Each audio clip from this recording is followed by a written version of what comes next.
Welcome to What in the World, a project initiated by Hungry for Life International. Today's podcast is titled Facilitating and Coaching, and Jess will be interviewing Dave Blundell. So grab your headphones, sit back, relax, and listen as we talk about what it looks like to facilitate meetings and teams. Happy Tuesday and welcome back to another week of the What in the World podcast, where we talk about all things to do with running a nonprofit. And so we have entered our third part of our three-part series on non-directive leadership. So welcome back again, Dave. Thanks, Jess. So we might do four. We might do a coaching demonstration. Yeah, I think it's a good idea for a bunch of reasons. We will see which staff we can rope into that, because it's not going to be me. But we could coach you on why you don't want to be coached. Oh, we could get into the nitty gritty of that. But just to recap on the last couple podcasts, the first one was non-directive leadership, talking about internal and external motivation, intrinsic and extrinsic, and which one is better to use and why. So if you want to know the answers to that, just go back to the first podcast. We'll repeat that a little today. Okay, great. They do all tie in together. Yeah.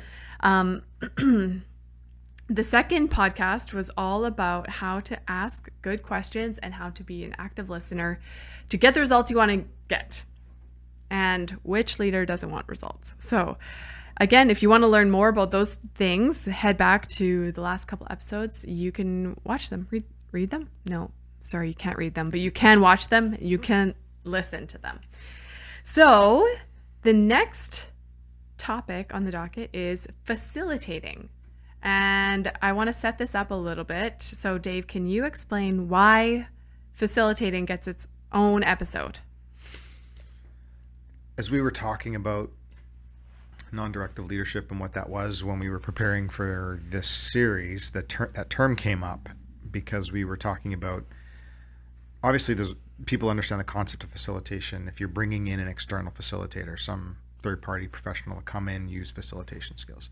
But when we're talking about management and or leadership within a nonprofit, I think that there's a very significant place for a senior leader to practice non-directive leadership using facilitation skills. Okay.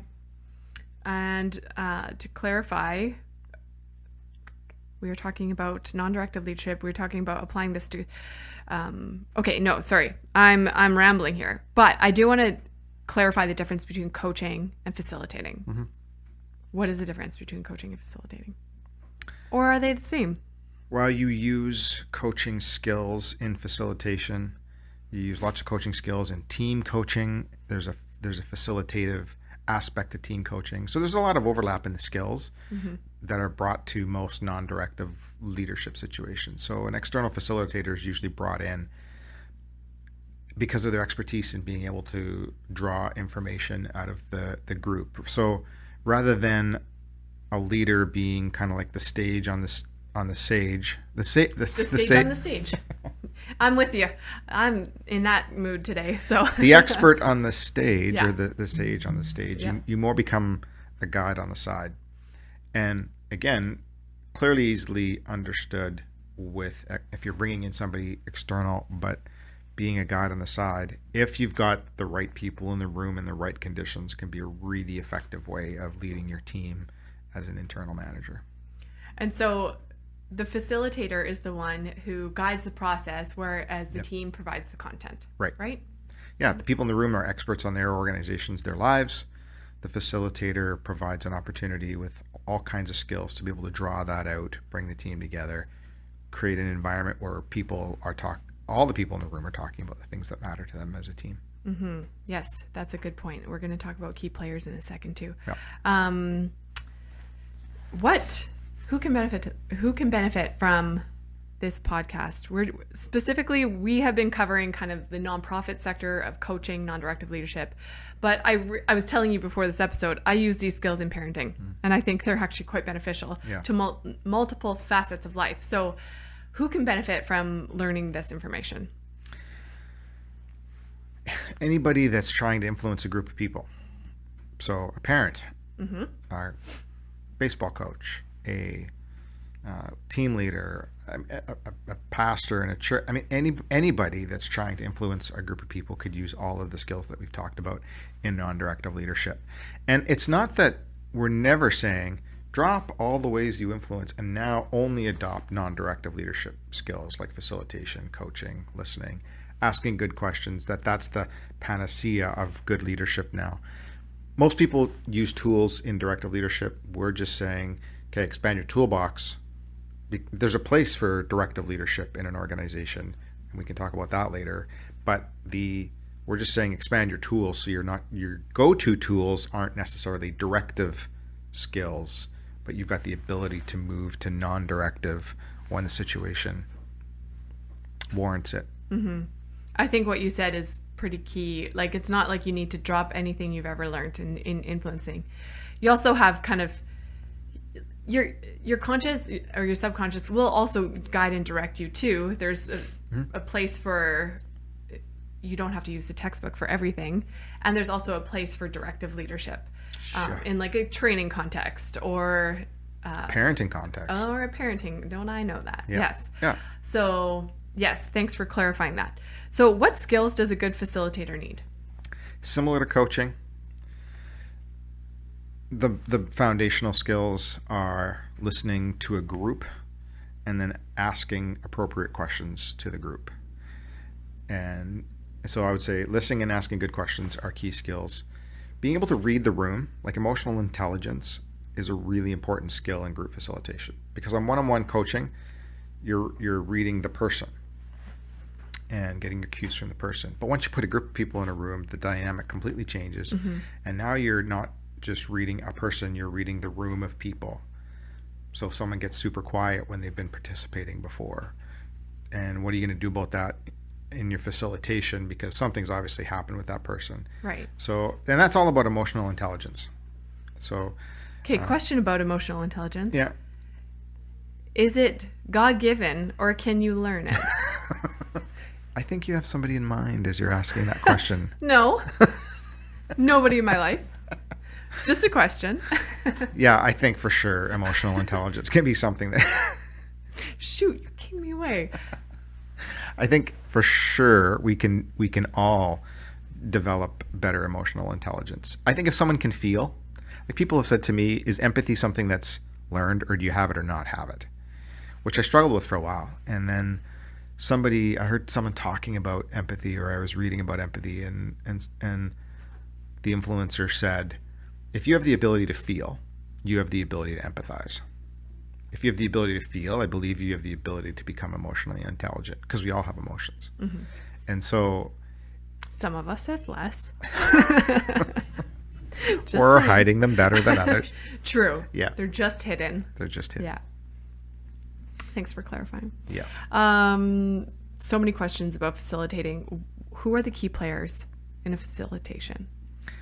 It's first of all important that the facilitator know what their role is, and that they communicate to the group what their role is. They're not coming as the team leader. Once a facilitator starts to act like the team leader and starts to get too involved in the content of what's happening in that room, the key leader in the room is going to feel minimized. And there's a feeling of direct threat to their leadership. So it's important to understand the leader in the room, the people in the room, are the experts on the content. You're the expert on the process. And so that takes some self-regulation to not start leading, especially if you're a leader. And so understanding who the people are in the room as it relates to that is super important. Who else do you want at your table? Because I know that it's pretty crucial to have the right people in the room. So who do you want? I love the term that's picked up more in these days. Nothing about me without me. Nothing about me without me. Nothing about us without us. Okay.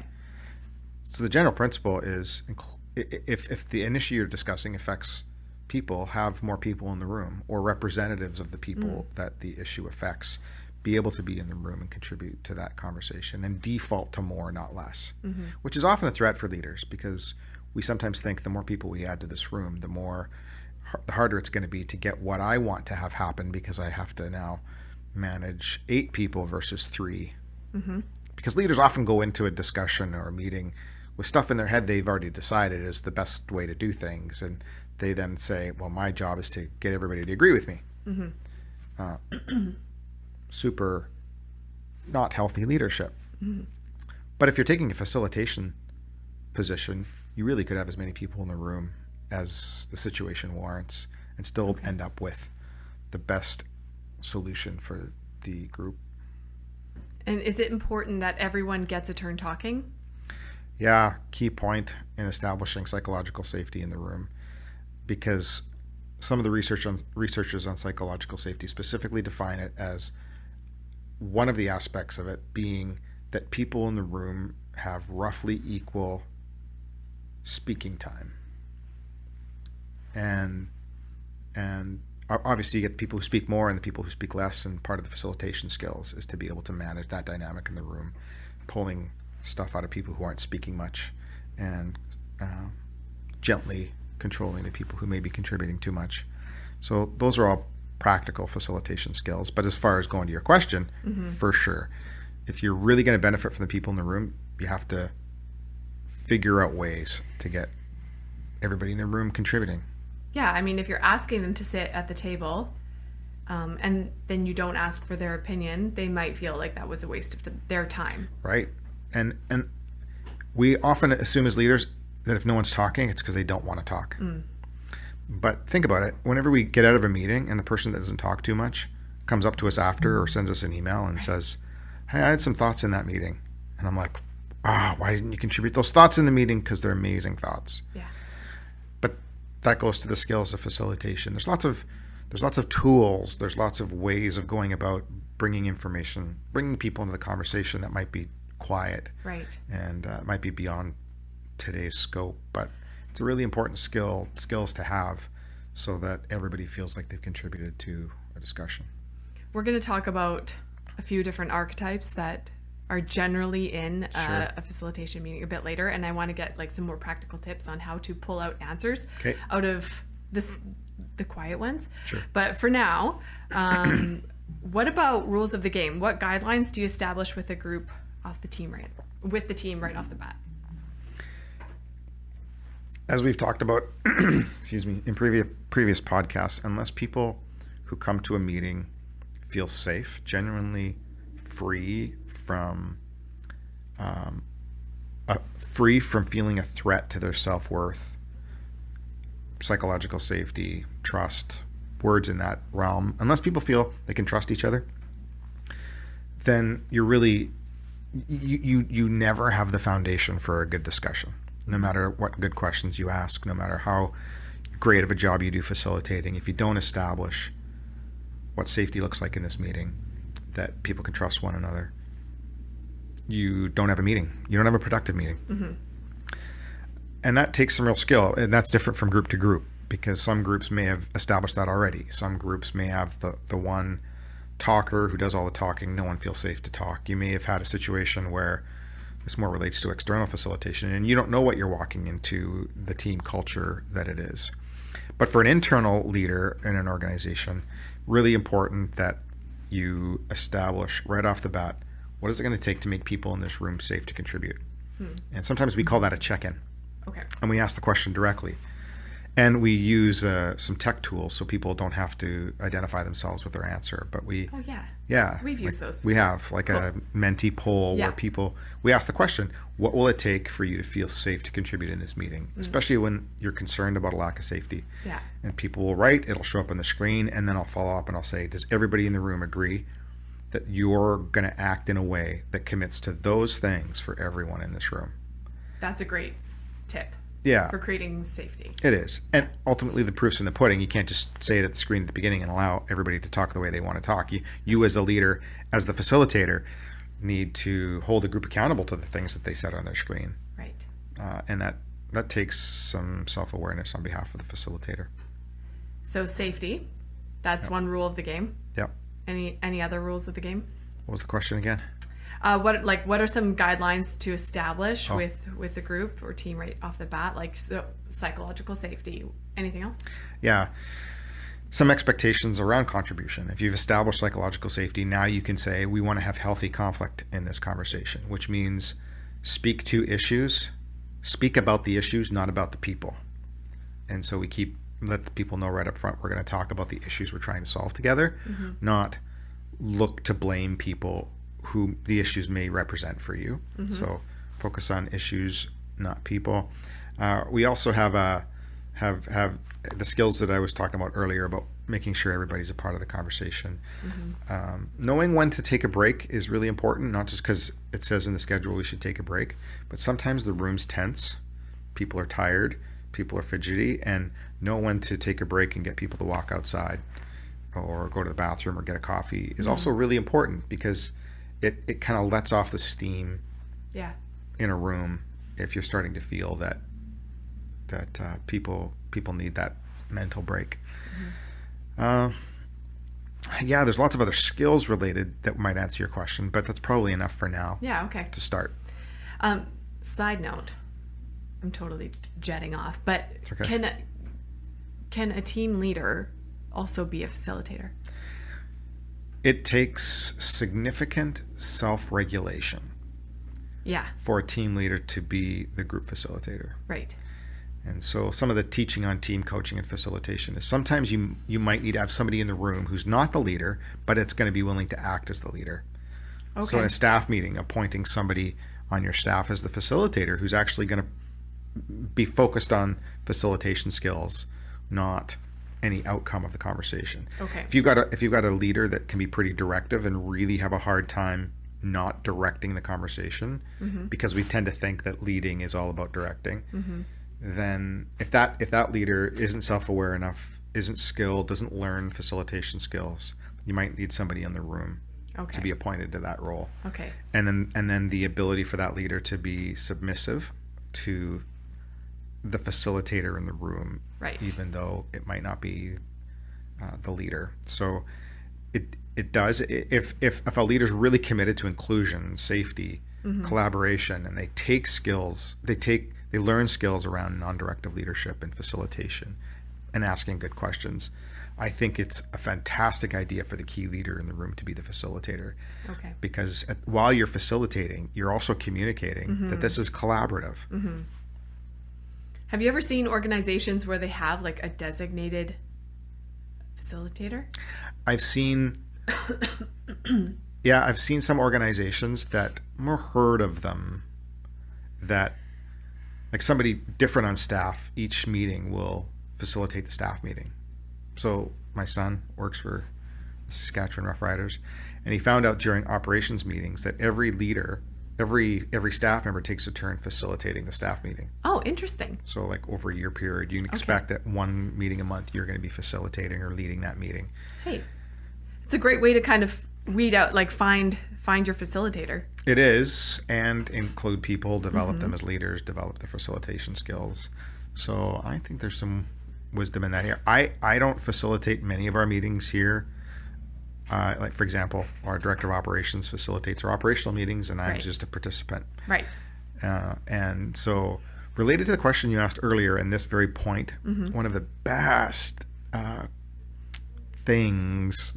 bits of wisdom that I heard about team leaders and being facilitators is Simon Sinek's little clip on Be the Last to Speak. So if you Google Simon Sinek, Be the Last to Speak, this little clip will come up. Just a 1-minute clip that basically says if you're in the room and you're the leader, best contribution you can make to the room is ask clarifying questions, but be the last person to speak. And I thought, oh, that's fantastic advice. And then I watched the video, came to my next HFL staff meeting, and I thought, I'm going to really try hard to be the last to speak. I asked the question, and then I shut up. One person spoke, gave some advice, and then guess who was the second person to speak? You? Yep. Super hard to remember it in the moment. Right. But it's a skill that I've really been working on. Okay. And what I'm finding is almost every single time I'm the last person to speak, the answer or the solution to whatever we're discussing, when it comes out, it's a better solution than I thought of going into the meeting. And I didn't have to contribute it. Everybody else contributed. It came up with it. Together they decided this is the best way to act. And then there's buy-in from everyone because of internal motivation. Right. And so it's not that you can never speak, obviously, and there's times where a situation might require some more directive skills like we talked about earlier. Yeah. But trying that concept, be the last person in the room to speak. Even be careful about nodding yeses and shaking your head, because you're giving indication that you've already made up your mind. And once the leader comes across like they've made up their mind, people will feel much less much less. They'll feel what's the word I'm looking for? They'll be motivated to contribute because they think that the leader's already decided whatever they've decided. Is that why you sat in the far back corner in our last all staff meeting? You were like right by the door. You were basically out. That was to actually open the door for the food coming in. Well, that was very kind of you too. Good tips. Okay, let's take a quote here. A healthy team is a system, just as a corporation or department is a system. A leader facilitator must maintain constant association with the team to support progress. What does that mean? So when I read it, the first thing that came to my mind was micromanaging. But so how do you take that quote and not, like, it sounds like, oh, to be a good leader facilitator, you have to constantly be on beyond and talking with people and all this kind of stuff. But to me, it sounded just like, if I were to do that, that would come across very much like micromanaging a situation. Yeah. What's your take on that? There's a lot in that quote. Can you actually read it again? Yeah. A healthy team is a system, just as the corporation or department is a system. A leader/facilitator must maintain constant association with the team to support progress. Yeah. First of all, you probably don't want me to geek out in the first part of that. But Yeah, geek out. I love systems theory in organizational behavior. Okay. And that's the concept that everything affects everything in an organization. Oh boy, overwhelming. Yeah. And that's why I won't go down that rabbit hole. But I love it because what systems theory in organizational behavior does is communicates to the people there's no simple solutions, there's no formulas, there's no easy answers. Everything that we do will affect some other part of the organization. The most clear example for us lately as an organization would be Ukraine. Ukraine dropped in our organization the way that it did, and it affected everything else in the organization. And so all organizations are systems of relationships. So I'll stop there on systems theory. But the last part of that quote, which is for the leader to stay connected. Read that last part again. Must maintain constant association with the team to support progress. Yeah, and what I love about that is it's really non-directive leadership. You're supporting the progress of the team. You're connected relationally to the teams to support the progress. You're not giving directions. You're allowing stuff to come to the surface. Stay connected to it. But leaders who think in terms of simple systems or directive leadership would say, I'll speak, you do, and support doesn't really need to be part of that because I'm telling you what to do and then you're just going to go do it. Right. But if you're thinking along the lines of non-directive leadership and understanding the organization as a system of relationships and factors that all interact together, the leader's got to stay connected to the system, but not dominate the system, not micromanage, not apply their formulas or the way that they did things to everyone else. And so I love that concept because it acknowledges that everything's related to everything, and that the leader's job is to stay relationally connected. And then the word support really stands out to me there. Support the team of people. That's assuming you've got a team of really capable people.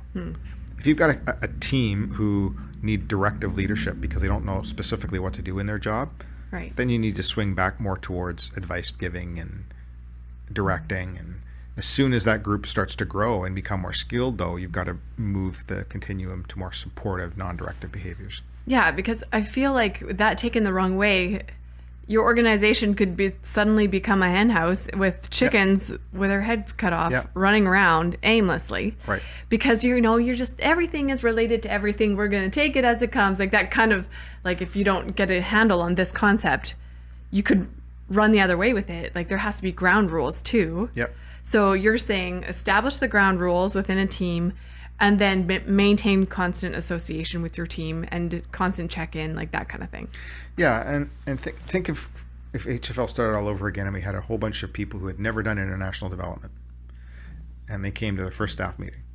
If I used only supportive, non-directive behavior there, no one would know what to do. And it would be like ambiguity, uncertainty. So now I got to start off teaching people about international development, showing them how to write proposals, telling them where the pens and paper are and how to use the photocopier. That's all directive behavior that's needed to that team because they have lots of motivation, but no skill related to the job that they're doing. Right. But the more skills they learn and the better they get at what they're doing, which is also a leadership responsibility, the less directive I need to be. And the more now I can be supportive of the experts in the room who are better at their jobs than I am. And that's every leader's dream, I would imagine. Some people just like to have followers and tell a group of 5 people what to do, and that's their prerogative. But that's I heard that eye roll. I heard that. Okay, so how does non-directive leadership work in a work or meeting environment? We've talked about a bunch of that already, but yeah, we did. Sorry, but I think getting my questions confused here. But I think no, there's a couple things that are important to bring out there. Okay, is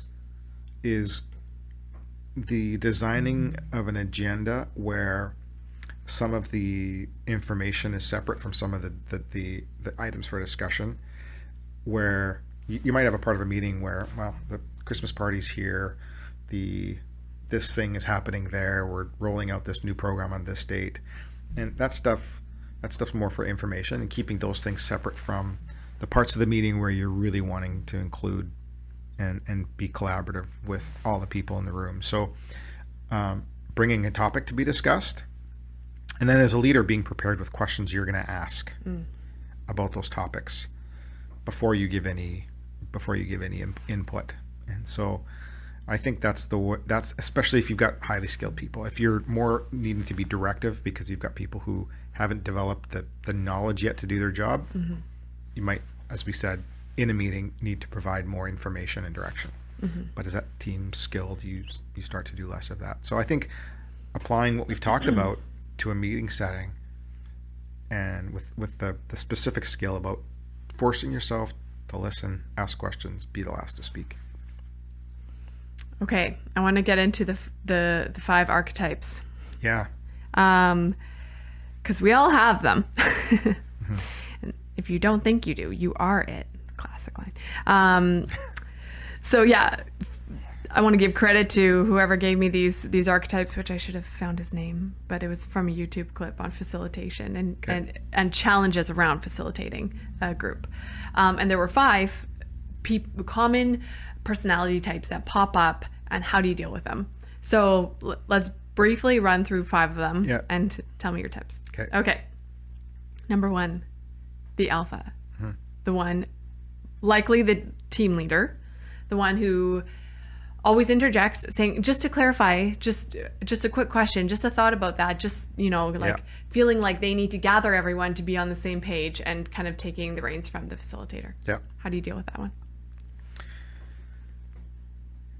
In a meeting specifically, I think that there's some things you can do to send the signal that we want other people to speak less and we want other people to speak more. And something like, I would start off with something a little bit non-directive, like, hey, thanks for your input. We really appreciate that. I'd like to hear from other people in the room who haven't spoken yet. If someone's got some self-awareness, that'll typically send the signal that maybe they're contributing a little too much. Like this? Stop. Yeah. And if that person doesn't have a lot of self-awareness and doesn't pick up that cue in a meeting, definitely it's a one-on-one conversation. I've seen some people become a little too harsh with the alphas in the room and shut them down. Okay. And then I've seen them like really minimize and hurt them. Okay. Because that person that's the alpha that's bringing all the information, they honestly believe that this is their best contribution in the room. Right. That's their positive intent. Yeah, good motives, right? Yeah, totally. Yeah. So you don't want to come across like you're disapproving of that person and why they're speaking a lot. So I would take them aside after, saying, you say some really great things in the meeting. We want that contribution. I'm trying to bring out some others and people who don't speak too much. maybe could you wait to speak, just like me as the leader in the room is waiting to speak? Can you maybe reform some of your points as questions so that you can help draw people out into the room? And if that person's an alpha type leader, they'll actually respect the fact that you're wanting to include them as leader in that room rather than diminish their presence. Right. Cool. Okay, the next one, the know-it-all. So this can be described as the person who is maybe somewhat quiet throughout. It looks like they're really paying attention throughout the meeting. And at the very end, when everyone wants to go, they raise their hand and say, so just to clarify, so that we're all like kind of like the alpha, but more at the end. And they just want to kind of make sure everyone's on the same page, that they have all the knowledge. What about those people? Yeah, I think also for the know-it-all, that type of person, it could be that they're in the room resonating so much with what's going on, lots of experience, and they're just bubbling over to share their experience. Because again, they honestly feel like what they're doing is the best contribution to the room. So similar to the alpha, I guess, it would be to help that person understand, either in the meeting or before, the same thing. How can you take your know-it-all and stay curious? Because the moment we're telling, we're not curious. And so how can you stay curious and ask the other people in the questions to see whether they've understood it? And then maybe you don't need to be the one to summarize everything for everyone or contribute your knowledge. And so personality types will factor huge here. But similar to the know-it-all, or similar to the alpha, I think what I would have done beforehand, though, if someone's quiet the whole meeting, I would be working hard to bring them out during the meeting so that they're not waiting till the end to essentially tell everybody, yeah, I knew all this already.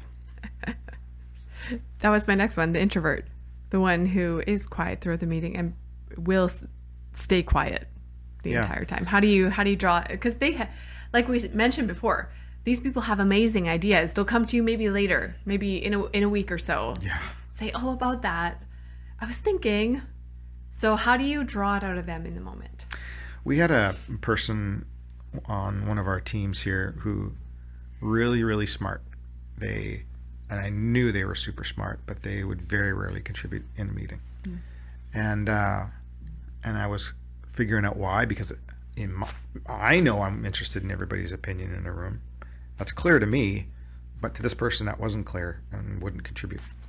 And I saw something that talked about the introverts, and it said, ask them what would help them share more in a meeting.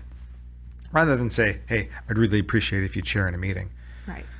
Ask them what they need in order to contribute more in a meeting, probably before a meeting, just in a one-on-one conversation. So I did, and this person said to me, I want to be asked specifically for my ideas. Okay. And I'm like, really? I just said I want everyone to. But what that person specifically needed was just to be asked. Okay. And so we get to a meeting, and I would say, hey, so-and-so, haven't heard much from you. Yeah. Would love to hear your thoughts. And they would contribute. And so that was just what they needed. It was almost like they needed permission. Yes. Even though they had it. Yeah. They needed the permission to be audible and obvious. And that was an easy thing for me to do, to care for that person and get them to talk more.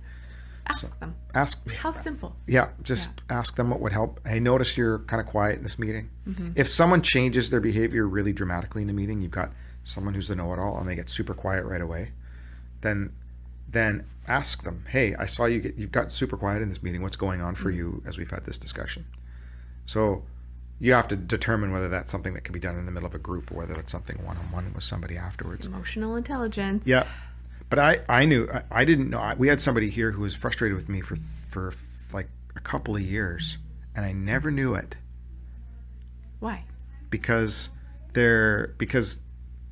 how they dealt with conflict was to be very quiet, introverted, thinking about it. Yeah. And if I would have learned better about how to handle the quiet, introverted person in a meeting, I would have said, hey, what's going on for you after that meeting? You were kind of quiet, or how was that meeting for you? When I realized they weren't contributing very much, I assumed they were okay. Oh, interesting. And they weren't. Okay. So I think it's along the same lines, asking people, naming the dynamic, say what you're seeing, and then ask questions about what's behind it. The indecisive one. Oh, yep, go for it. Back to the introvert. Yep. What really helps, if you've got a room size of more than 3 or 4 people, for some discussions, make discussion groups 2 to 3 people. More safety, right? Yeah, more safety. Once you get past, I think, 5, 6, 7 and more people in a room, they'll let the other people speak first, because the chances are there'll be more extroverted alphas in the room, and they'll let them speak. But when someone's in a group of 2 or 3, they feel more safety and more ability to talk about it. So if we're talking about an idea and I'm worried about that, I'll just break people into groups of 2 or 3 and get them to collate the information and bring it back. They've had input, but they haven't had to speak in a large room. I love that. Personally, I love the breakout groups. I am way more likely to talk in like a 2 to 3, because then it's far less scary. Yeah. Not so many opinions flying your way when you give yours. And you know what I've noticed that as a faith-based organization, we do a lot of praying. And if if you got a group of 10 people in a room and you ask for prayer requests, it's like crickets. But if you break groups into 2 or 3 and you ask for prayer requests, everyone shares stuff that they want prayed for. So there's something about being in smaller groups that help people feel better able to contribute. Speaking of contributing, the indecisive ones, they give a lot of insights, but at the end of the day, they can't formulate a solid opinion or result. I may classify myself as this one. That may or may not resemble me. I think ahead of time, the more you garner really good participation from everybody in the room as a listener, the less people will end up being indecisive at the end of the meeting. Yeah. So again, it comes back to the facilitator or the leader to be a better facilitator and a better leader. One thing that we do, oftentimes at the end of a meeting, someone will say, all right, everybody in the room think this is a good idea? What's the problem? What's the problem with that question? Well, it's you're kind of telling somebody. You're telling? Yeah. But what options are you giving people? Well, yes or no. Right. It's a binary question. Yeah. Everybody in the room okay with this decision? Yeah. First of all, you're using the word okay, and you're not really asking. You're basically looking for confirmation for your idea. Right. And so it sounds like everybody's going to agree to it, because they're not going to disagree to it with that kind of a question, depending on the leader in the room. And then that person walks out of the room indecisive and thinking about what still bugged them about that meeting. Yeah. And so one thing that we've learned to do is this I learned it from L. David Marquette's book, Leadership is Language, or Language is Leadership. I can't remember the title. And one way to see where everybody in the room is at with a decision is to say, okay, we're going to do a fist to 5 poll. Oh. We've done them here. Yeah. So everybody gets to vote. So let's say we are going to engage in this new strategic direction for our organization. Rather than saying, everyone okay with that? You say, we're going to take a fist to 5 poll here. And so you've got fist means 0. 5 means, 0 means totally not okay with the strategic direction and we shouldn't do it. 5 means we should absolutely do that. I'm 100% convinced. And then you can vote, 1, 2, 3, or 4, somewhere in between that continuum of 0 to 5, about how comfortable you are. So you'll say, all right, on 3, everybody vote fist to 5. And so you 1, 2, 3, and you'll see everybody's fingers that they're holding up, and and then like if you've got people in the room voting 3 or 4, they've got some hang-ups about what was discussed, and they're not convinced. So then a follow-up question is not, why didn't you vote 5? Follow-up question is, what would have made you increase your vote from 2 to 3? What would have made you increase your vote from 3 to 4? What would make you more comfortable with this decision? Someone says, I think we've got to consult our finance department. I think we've got to talk to our partners about that decision. Then I would be more convinced. And then you're not presenting a binary question. You're giving the people to gauge their level of comfort on a decision on a continuum, which gives you the ability to figure out what would help them become more comfortable with that decision.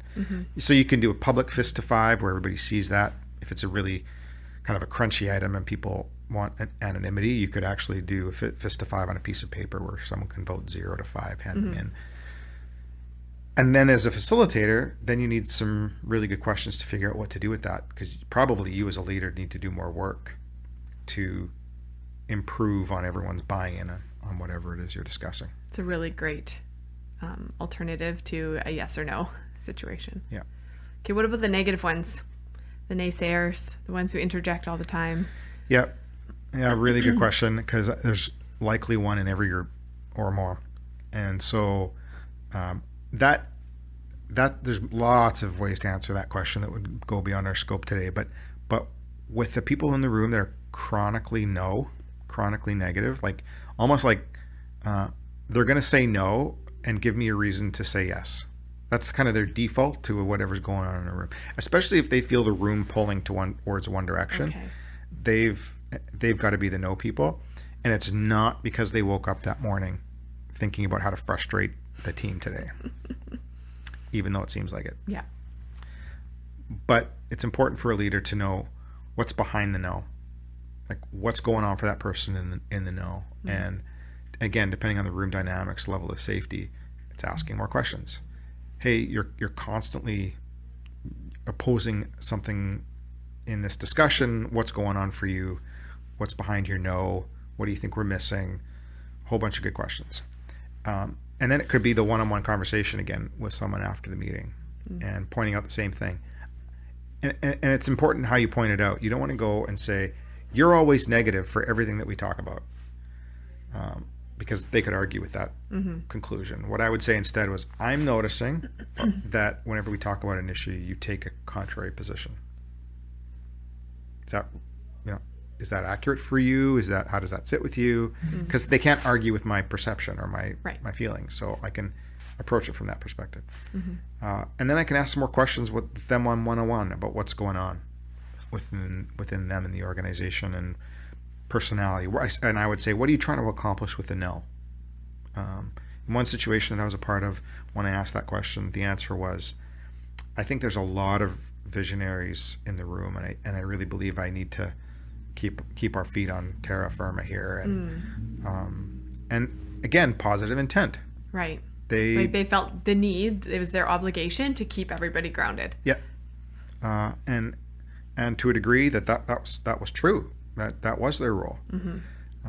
But then have a follow-up conversation of, if you're going to bring a negative opinion or you're going to bring a no, then also bring another piece to the meeting, which could contribute to how the conversation could become a yes. And so that's one way. And then sometimes, if it's chronic enough, it goes on long enough for a certain amount of years, sometimes you need to have some serious questions about whether that person really should be a part of the organization and the culture. Because if you've got a chronically anxious person, a chronically frustrated person, and they end up determining too many decisions in the organization, you're going to discourage everyone else who are there with some great ideas. Yeah. And so it might require some conversations about culture and fit, and because the only thing that is more harder than people who work that way are the people that allow them to work that way. And so those are some tough conversations, but you don't want to jump to that too quick. You want to see if, through your good facilitation, non-directive skills, you can get that person to become more pro-social in meetings. Yeah, I saw a TikTok the other day. All my good information comes from there, of a leader who is kind of like a TED Talk type thing. And she was just saying, I fired our most highly skilled individual. And everyone was like, why are you firing them? And blah, blah, blah. And she said, I knew they had to be fired, and I knew it was the right decision, because the next morning she walked into the office and everyone was happier. Everyone was more productive. Everyone felt like a burden was lifted. Yep. So yeah, sometimes it's for the sake of your organization, culture. Those tough conversations have to be had. Absolutely. That concludes the 5, and also kind of this podcast. But is there anything else you wanted to add to this topic on facilitation? Takeaway point, maybe? I think just in summary, if specifically a leader who's used to being directive can practice some of the basic skills of being curious, staying curious, be the last to speak. Don't drop your proposed solution to a discussion on the table until the very end, and you might find out you don't need to. I think that is those 2 or 3 skills will help you move towards being more of a guide on the side than the sage on the stage. Move you towards being a facilitator, non-directive leader, even though you are maybe the constituted authority person in the organization. That should never really have to come into play. Okay. Sometimes it does. There's been a few times where I've had to make calls that didn't go over well with some people, and of course that's always going to be needed when leaders need to make tough calls. But the more you practice those non-directive skills, facilitation skills, the less often you'll have to do that because of the brilliance in the room that comes out. And again, from a self-awareness or teachability perspective, am I as a leader feeling at all threatened because of the brilliance in the room? If I am, it's going to be very hard for me to be a facilitator, because at the end of the day, I want people to know how smart I am and I've got all the answers to the world's problems or the organization's problems. That's another podcast, because this moving from directive to non-directive needs to be a person who's got self-awareness, teachability, someone to talk about these tendencies with, to figure out how to move away from that. But it'll be worth it every single time. It's pretty glorious when you realize the corporate brilliance in the room far exceeds your own. Cool. Thanks, Dave. That's all I got today. Thanks. Great discussion. Thanks for listening to What in the World, where we seek to educate and inspire. Here at Hungry for Life, we are passionate about your group having a global impact in eradicating needless suffering. For more information, head over to our website at hungryforlife.org, and you can find us on Facebook, Instagram, YouTube, and wherever you may listen to podcasts. Tune in every other week for another conversation about what is happening at Hungry for Life.